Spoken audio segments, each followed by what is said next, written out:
Okay, welcome. This is a video about the last areas of German grammar that I'm going to teach you for this course. So if you can't make it tonight, it's very important that you do A, contact me, and B, watch this video. And hopefully you can get what I want out of it. I really am trying to make it as straightforward as possible. So in the liner notes, I will put the grammar we're working with so you can kind of follow along. I won't be holding up that marker board because it's packed away in a box and we just moved, so I'm not sure where it is even if I wanted to.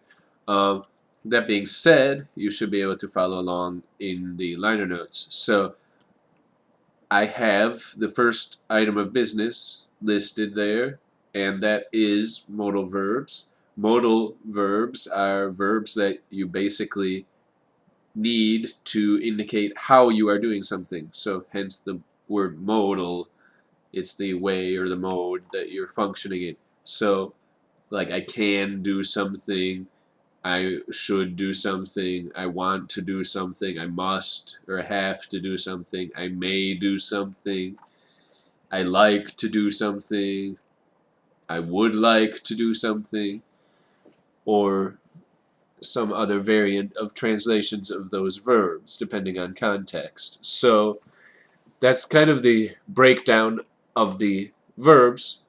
The first one, can, is können, K-O umlaut N-N-E-N, können. So if I say I can do something in German, there's a vowel change to A for ich, du, and SES.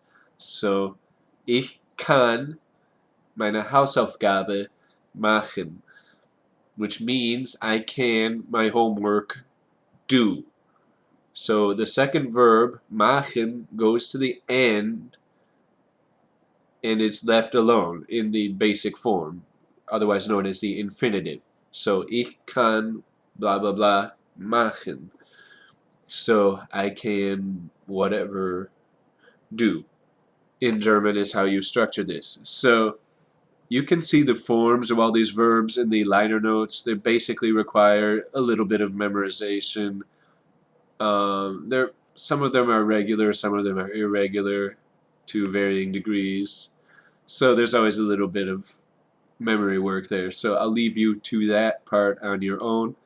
What I really want to talk about is the structure. So you have a basic structure, which is also in the liner notes. I must, for example, my wife flowers give.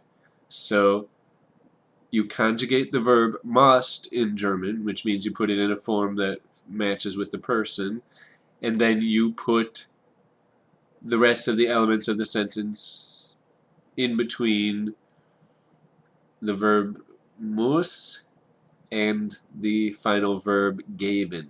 So they're kind of the bookends of your sentence. So on your test for my class, what you're going to have to do is be able to take the liner note sheet, I'll give it as a handout, and you're going to need to be able to look at that and make a couple German sentences using that. So those are the modal verbs. I'm going to take a little break now, upload this to my YouTube account, and I will send you the link to it either via the course website or via in class, in person.